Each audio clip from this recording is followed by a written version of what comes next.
Vendredi, c'était au tour de la ville de Ondres d'accueillir le Festimé avec le duo d'humoristes Garnier et Santou. Révélés il y a quelques années dans l'émission On ne demande qu'à en rire, les deux amis ont régalé le public landais. Près de 300 personnes ont pris place salle Caprani pour venir voir Garnier et Santou au bord de l'overdose d'amitié dans Garnier contre Santou. Dans l'affaire Garnier contre Santou, nous parlons d'amitié. Dans ce spectacle, on est parti du fait souvent les artistes d'humour, etc., parlent d'eux, d'où ils viennent, etc. Et nous, on est parisiens, on vient de nulle part, on n'a pas d'accent, on n'a pas de couleur. Et c'est un vrai problème quand on est humoriste, c'est de se dire de quoi on va parler, sur quoi on va écrire. Et donc, notre spécificité, c'est un peu notre histoire d'amitié, parce qu'on se connaît depuis 30 ans maintenant. Et donc, on a décidé de parler de ça. Et évidemment, pour que ce soit intéressant, il faut que ça se passe mal. Surtout que comme n'importe quel couple, entre guillemets, dès qu'on se met à réfléchir, c'est la merde. Hein. Si on secoue le tapis, il y a de la poussière. Voilà. On coupera cette expression. Bon, alors, 1987, ça, on est bien d'accord.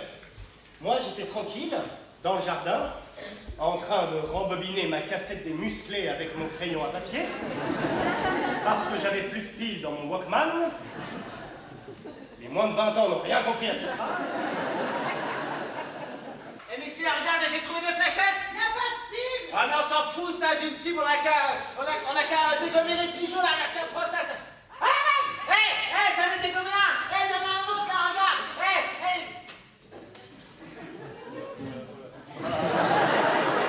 90% des anecdotes qui sont racontées sont vraies.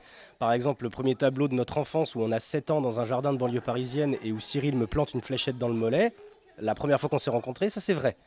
Mais pour des raisons d'écriture, de dramaturgie et puis d'humour aussi, on a arrangé quelques traits de la vérité, inversé des trucs. Parce que la vérité n'est pas si dramatique que ça.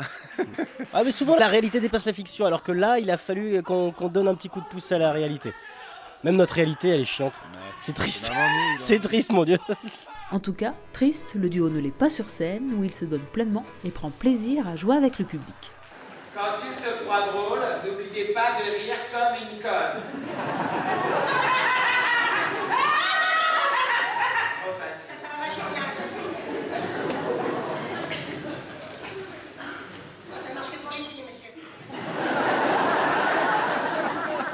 On improvise pas mal. Le spectacle faisait 1h30 au départ, on y fait presque 2 heures. Donc on essaye de se restreindre un peu quand même des fois. On essaie de se calmer, mais nos régisseurs nous engueulent un peu. Quoi. On n'y peut rien. Ah ouais, c'est un salope. C'est fin ça. Mais il n'y a pas que moi qui ai écrit ce texte. Ouais, parce qu'en fait, c'est du par cœur, on lit pas vraiment ce qu'il y a marqué. Non, je casserai l'univers. Allez, retour en immersion. Ah, on y est.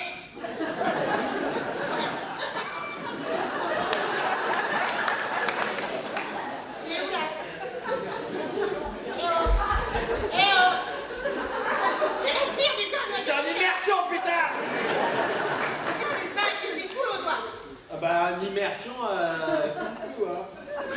Ah bah oui, avec les petits canards qui pondent, là. Glou-glou. J'ai le droit d'être dyslexique. Ouais, mais pas quand tu parles. Tu peux pas faire des fautes d'orthographe quand tu parles. Alors, mais tu peux parler n'importe comment, hein. c'est pour ça que t'as raté le bac. La meuf, elle t'a dit, ouais, fais trop de fautes J'ai pas encore passé le d'orthographe bac, je suis même pas en terminale. Tu suis le sketch après.